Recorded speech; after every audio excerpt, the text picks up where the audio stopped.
Hey everybody! Welcome to the Good Evening Kitties podcast, a Tales from the Crypt review. My name is Melissa, your ghostess with the mostest, and today's episode is Season 7, Episode 2, Last Respects. Alright, so before we get into that, since this season is in the UK, I have decided to have tea sometimes with the episodes for fun.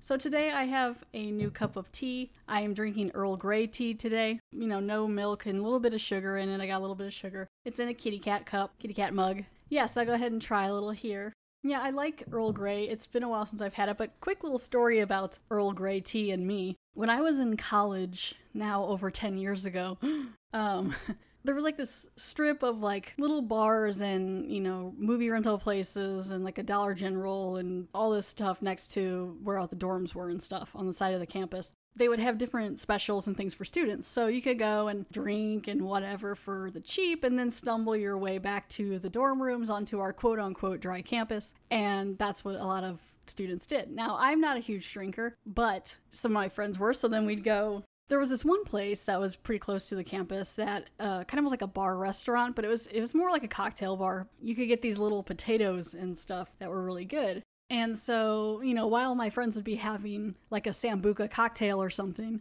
I would be having a cup of Earl Grey tea. They had these... Gus, hi Gus. I know, I'm telling a story. Gus is here. So I would have a cup of Earl Grey tea. For $2, you could get like a cup. It would be like on a little dish and like a saucer, you know, with the little teacup. And I think they would just like put the bag in the cup and then give you a little thing of hot water and even like some sugar cubes, I think. It was pretty cute, but it was only like $2. And so I would get that. And sometimes we would, you know, you go during the day or something too. But like, that's usually what I would get along with the little like potatoes and stuff. So that's when I first started drinking Earl Grey. I haven't had it in a while, but it's not bad. It's got a little bit of, I mean, the sugar helps with the sweetness, but it's also got, if you've never had it, it has a little bit of like a perfumey aftertaste a little bit. But it's, oh my, guys, what? It does have a perfumey aftertaste. Gus says hi. So it's got a little bit of a perfumey aftertaste. Not like roses or anything, but just like, I don't know, kind of fragrant. But it's not bad. Like, it's not overpowering. So I like Earl Grey. So it's nice to have a little. Right now, I haven't had it in a long time. So let's talk about Season 7, Episode 2, Last Respects. Oh, let's get into this one, guys. It's something. As always, John Kassir does the voice of the Crypt Keeper and Danny Elfman does the theme song. This episode aired April 26, 1996. This episode was directed by Freddie Francis, who also directed movies like The Creeping Flesh and 1972's Tales from the Crypt. The screenplay was by Scott Nimmerfro. It stars Emma Sams from TV's General Hospital, Carrie Fox from TV's Wanted and Last Tango in Halifax, Julie Cox from TV's Holby Blue, Michael Dennison from TV's Boyd QC, Dulcie Gray from TV's Howard's Way, and Peter Waddington from movies like The Calling.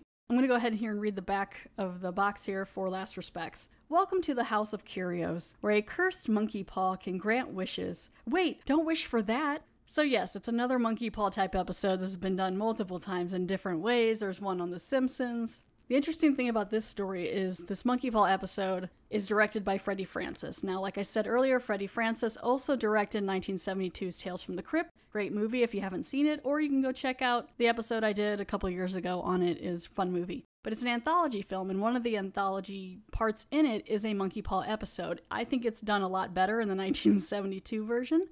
It's still silly, but I mean, it's done a lot better. This one does not do a super great job on it. The acting's fine. The dialogue's not super great. I think they could have done, like, there's the effects, like the makeup effects are not great in this. It's not that super great of an episode, so we're gonna get into it. I was a little disappointed because the first episode of Season 7 had such a strong start, and it's been a long time since I've seen Season 7, so I'm kind of worried it's just gonna go downhill from here. So I guess we'll see, but like Season 7, Episode 1, Fatal Caper, where it was 3 sons basically arguing over a will, this one is 3 daughters, or 3 sisters, arguing over a will as well from their father, just like in the first one. So it's a similar situation, except now there's a monkey's paw.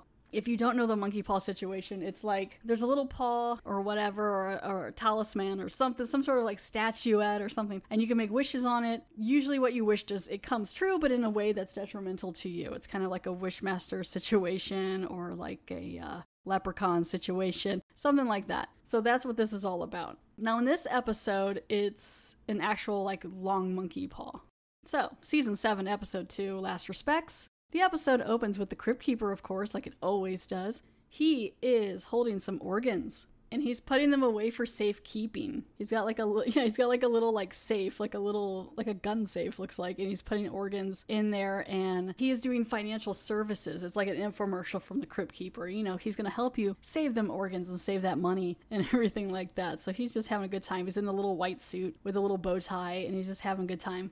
So the scene opens up at night, and you hear dogs barking, and it's Dulcie Gray playing Mrs. Wilder, and then I believe Michael Dennison playing a character named Richard. They're an older couple or whatever, and like you hear people screaming in the background, some woman screaming like someone's dying. So they've been making this wish on this monkey paw, and things have been going bad, and so now they're just running around crazy outside, and you hear these dogs and people screaming. So she gets the paw, Mrs. Wilder, and she's like, okay, I made a wish that's gonna fix everything. And he's like, no, why would you do that? And she's like, no, I wanted us to just be rid of it. It's gonna go to whoever needs it next, and we got this and stuff. And he's like, you can't do that. If you do that, that means we're gonna have to die, you know, basically. So then next thing you know, the dogs show up, and it's these two Rottweilers. I guess it's their pets or whatever. That's how they're gonna die. The Rottweilers are gonna tear them apart. I can send it away again with my final wish, if you'll allow me just to hold it. No, the third wish must go unused. It's the only way. Sophie? No!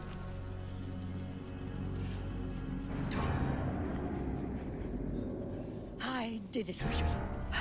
You'll see, I made a wish that this paw would be owned by someone who really deserved it. We're free of the curse now! But don't you see, for the paw to belong to someone else, we would have to...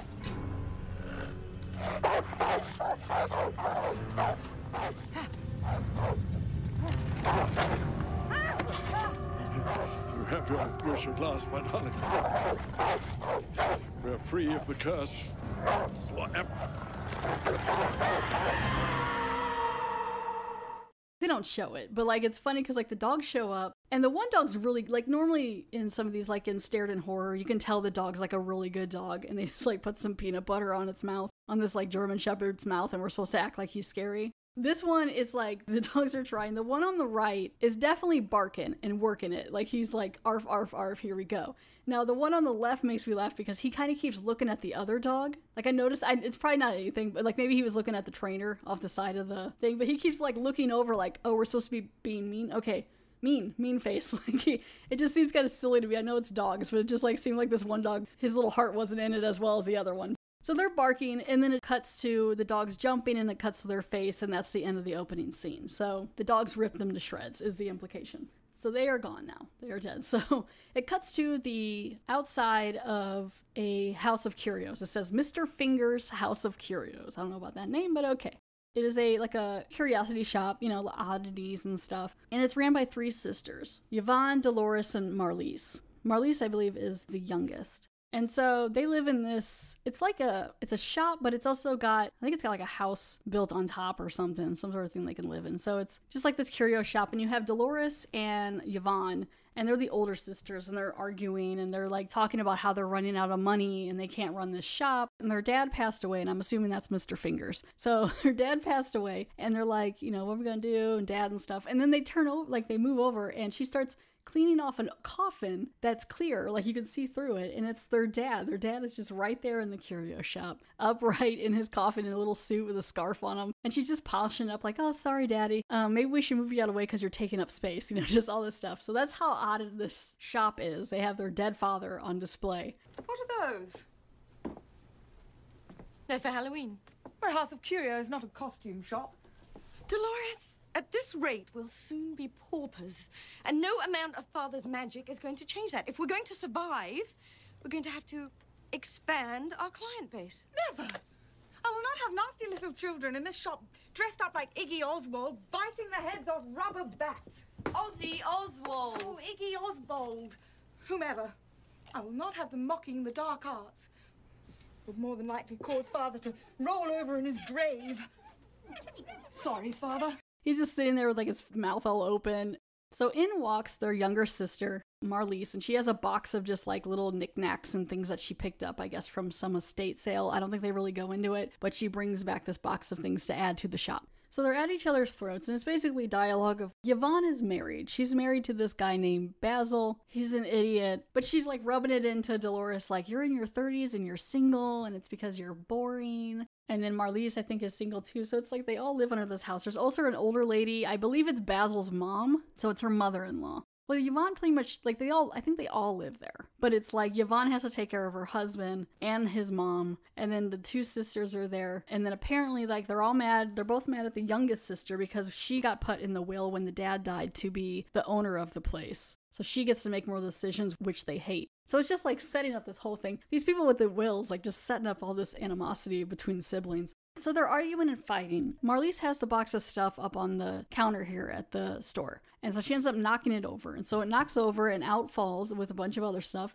the monkey paw. And now when I say monkey paw, it's not like just the paw. It's like a legit arm. It has like a little like metal base at the bottom, and then it's got this skinny, creepy, tiny little monkey arm. And then at the end is a tiny paw. Now I was kind of hoping they would do some sort of effect with the paw. Like in the Simpsons episode, I believe it's open, and then as you make a wish, each little finger goes down, and then it reopens when it gets like a new person. Now this one just stays closed. It's just a closed little monkey fist. I mean, it's not bad looking, they just don't really make it do anything. So it's just like this long little skinny monkey arm with a little paw on it. So they see it, and they know what it is. Dolores picks it up and she's like, oh my gosh, it's a monkey paw. We're gonna be saved. We can make wishes and figure this out. And then the one girl is like, you don't know what that's gonna do. It's just all this stuff. So they're trying to say what they want to do with this monkey paw. Dolores is super jazzed. She's like, I'm gonna make these wishes. So now it cuts to another filler scene that really, I guess they needed something to do so they weren't all just sitting around talking about this in the store like they have been already. So they do this dumb scene that really doesn't feel Tales from the Crypt. It's just silly. So they have this dinner scene, and it kind of just, it ruins the episode a little for me. So it pulls back to this dinner scene, and it's just in this crowded, like, big table. Basil's mom, I guess, is there, and she's pretty old, and they just make her like into this oddity thing of herself. So they have to puree her food, so it's gross. They put her food in a bowl, and she's eating it, and she's like making gag noises, and she's making farting noises. And then the whole time the three sisters are talking about what they want to do with this monkey paw. On the opposite end is Basil, Yvonne's husband, and something's wrong with him. I don't know, he's on medication for something, but he's just like sitting there in his own world. He's reading the newspaper. He loves to read the paper. That's all he really does. He has it set up on like an old candlestick or something, reading while he eats dinner, and just their relationship, him and Yvonne, it's not great. And it's just this weird scene that, like, it's really hard to pay attention about what they want to do with this monkey paw because it's like I said, gag fart sounds, and it just seems really weird. It's not Tales from the Crypt at all. So it's just like a really weird scene. And like I said, I think they needed some filler because it lasts like a good 4 or 5 minutes. Basil, are you going to join us? In a moment, darling. The ham smells delicious. It's lamb, you twit. Lamb, you say? Interesting. Carry on, I'll just be a minute. As I was saying, that whole monkey paw business is just an old story, something Father told us as children. It's more than that, Lavon. It was in a book. Yes. Thank you, Marlise. Your literary insight is awe-inspiring, as always. But as most people know, stories do come from books. Not always. Sometimes they come from newspapers. Stop your quibbling. It doesn't matter where the story came from. What matters is that the story is true. All right. What if? How do we even know this is the paw? Marlise, did you check with the people you purchased it from? I told you. It was an estate sale. The couple was deceased. Beware the paw. It is cursed. More meat. More meat. A simple please would have sufficed. Do you see what I have to put up with around here? Do you? It's ridiculous. Yeah, so they're also talking about like how she got the paw. And so Marlise is like, oh, it wasn't a estate sale or something. So they decide to use the monkey paw, or at least Dolores does. Dolores decides to wish for £1 million.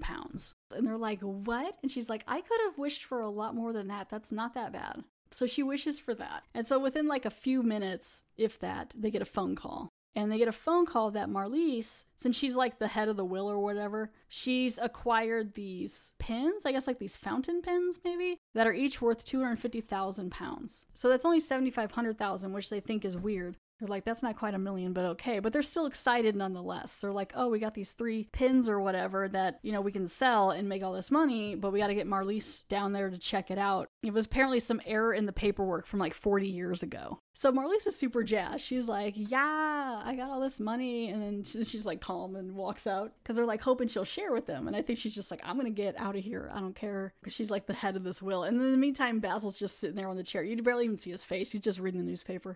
So Yvonne goes with Marlies. Keep in mind, Yvonne really doesn't like Marlies. They go to the executor of this will, these fountain pens or whatever. Alongside this, Marlies mentions that she has a safety deposit box. And they're like, what? Since when? She's like, I don't know. I've had it since Daddy died or whatever. Like, that's just going on. Like, she's got stuff in a safety deposit box. And they're just like, interesting, interesting. Yvonne and Marlies goes to this executor or whatever, and he goes, oops, my bad, there was a mistake, a misprint in the information. It's not 3 fountain pens worth 250,000 apiece.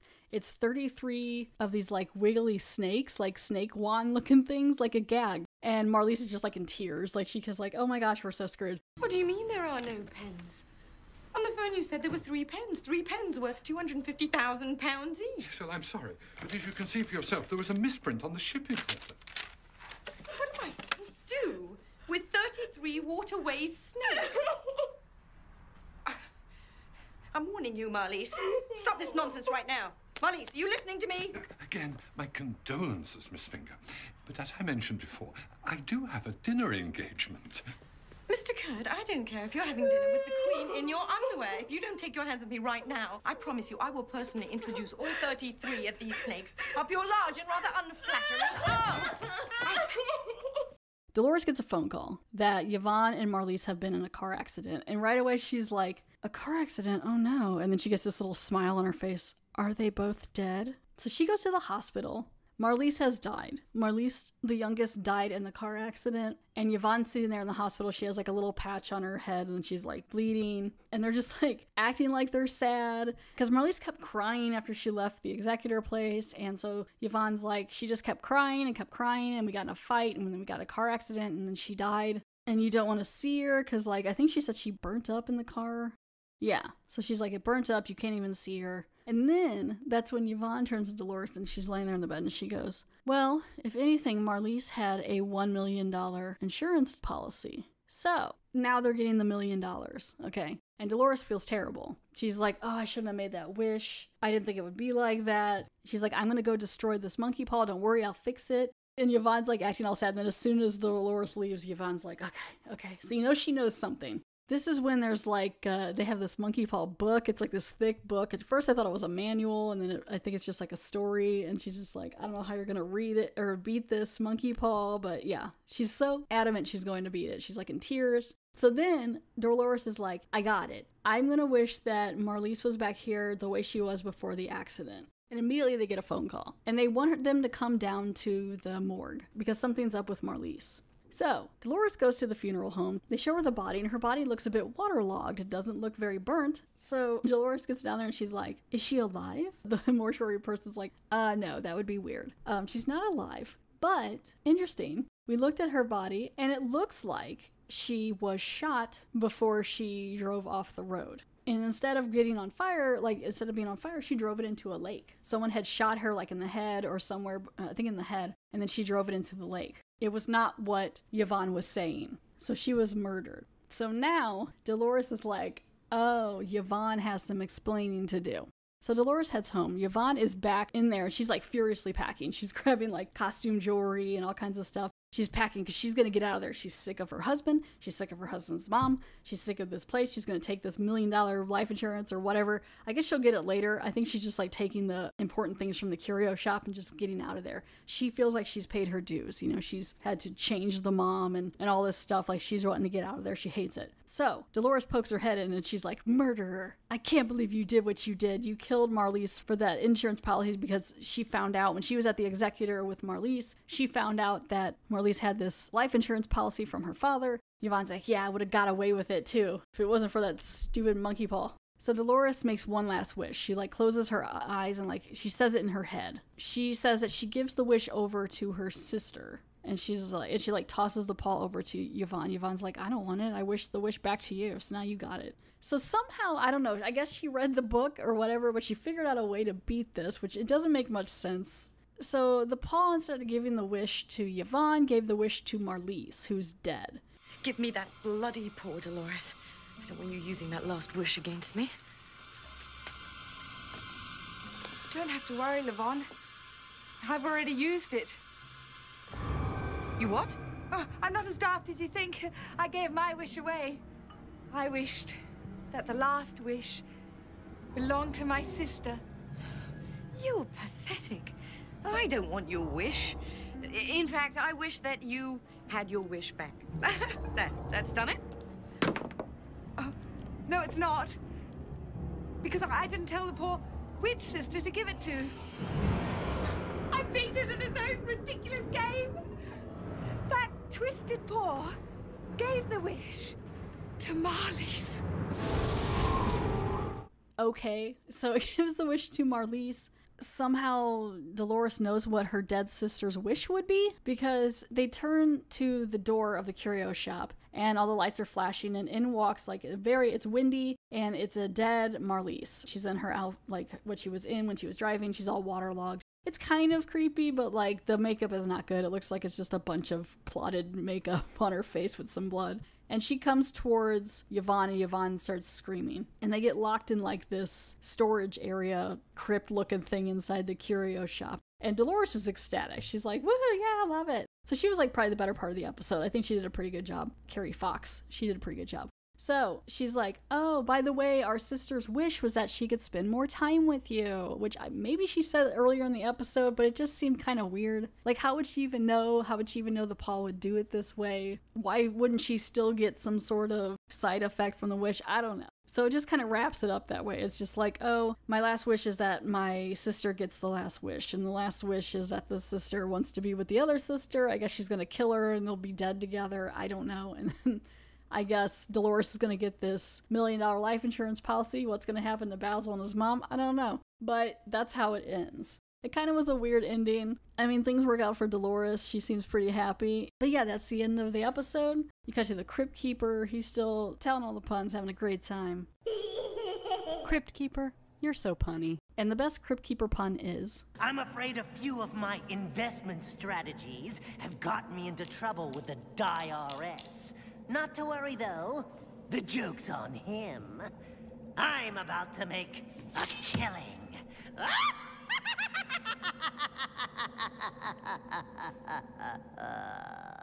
Oh my gosh, you guys. IRS, get it? Like IRS. Oh my god, so funny. I love it.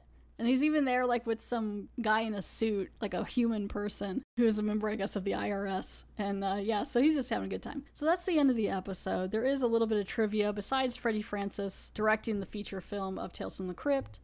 This is also the final screen performance of Michael Dennison and the final acting collaboration with his wife of 59 years, Dulcie Gray. The older couple that was in the beginning of the episode that got ripped apart by the Rottweilers, they are a married couple. They've collaborated many times over 59 years. They appeared together in literally hundreds of stage plays, movies, and television series over a period of more than 5 decades. So it was a big deal to have them, I suppose, in this episode. It was a small part. They did a good job. It was fun. That's the end of Season 7, Episode 2, Last Respects. The next episode is Season 7, Episode 3, A Slight Case of Murder. Thank you all so much for downloading and listening to this episode. If you want, you can follow me on Facebook. You can also follow me on Twitter at Geck Podcast or at GEK Podcast. Gus is finally laying down and loafing and being a good boy, but you can check out his Instagram at A Sweet Cat Named Gus if you want to see some cute cat pictures. Leave a 5-star review on Apple Podcast or Facebook, or I believe Podcast Republic, even Good Pods. I think you can add some stuff on there. But yeah, again, thank you so much for listening and have a good one. Bye.